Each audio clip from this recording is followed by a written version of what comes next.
Damai sejahtera Allah yang melampaui segala akal, itulah yang menerangi hati dan pikiranmu dalam Kristus Yesus. Amin.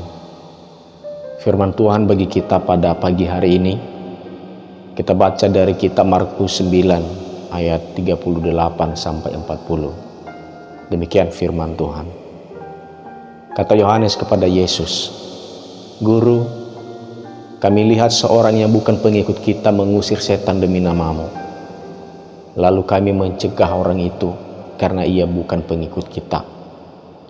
Tetapi kata Yesus, "Jangan kamu cegah dia, sebab tidak seorang pun yang telah mengadakan mujizat demi namaku dan seketika itu juga mengumpat aku.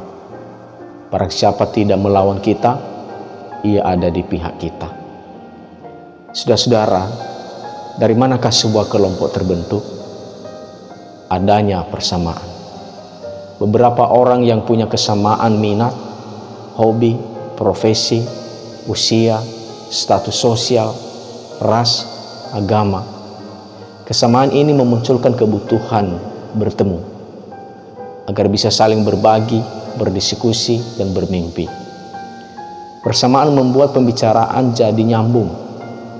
Anggotanya makin akrab, kompak, dan juga eksklusif.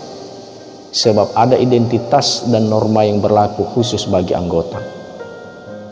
Tercipta aneka kelompok, mulai dari kelompok motor Harley Davidson, kelompok arisan, kelompok marga, kelompok keturunan, kelompok kedaerahan, sampai kelompok pemahaman Alkitab gereja.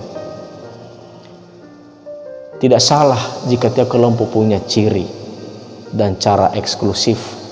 Yang menjadi masalah jika anggotanya enggan bekerja sama dengan kelompok yang berbeda.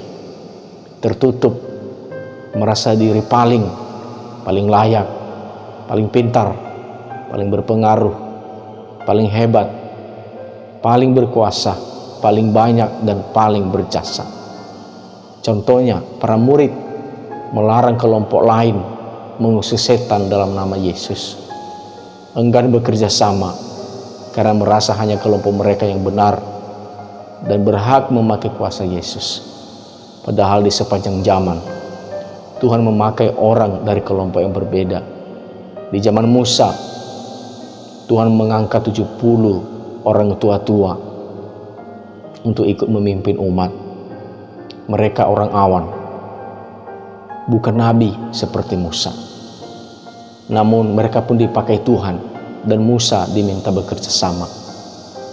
Dalam surah Yakobus ada nasihat agar orang sakit memanggil penatua untuk didoakan. Namun itu bukan hak eksklusif para penatua. Bisa juga ia meminta orang Kristen lain mendoakannya. Jadi para penatua perlu bekerja sama dengan umat, saling mendoakan, saling mengaku dosa. Saudara-saudara, tiap orang Kristen ibarat sekeping puzzle. Tiap kepingan unik, berbeda warna dan bentuknya. Tetapi tiap keping tidak sempurna, tidak utuh. Tiap keping harus ditaruh di tempatnya masing-masing. Lalu saling didekatkan, dilekatkan, baru nanti muncul gambar yang indah. Gereja dan keluarga juga begitu.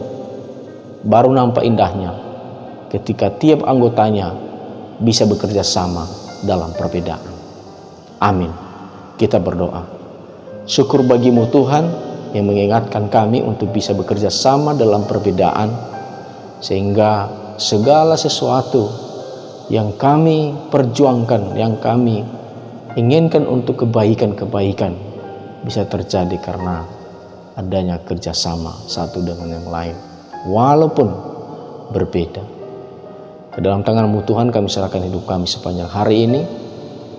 Mampukan kami untuk hidup berpadanan dengan kehendak-Mu, dan berkatilah kami. Di dalam nama Yesus kami berdoa. Amin. Kita terima berkat dari Tuhan. Tuhan memberkati engkau dan melindungi engkau. Tuhan menyinari engkau dengan wajah-Nya dan memberi engkau kasih karunia. Tuhan menghadapkan wajah-Nya kepadamu dan memberi engkau damai sejahtera sekarang sampai selama-lamanya. Amin.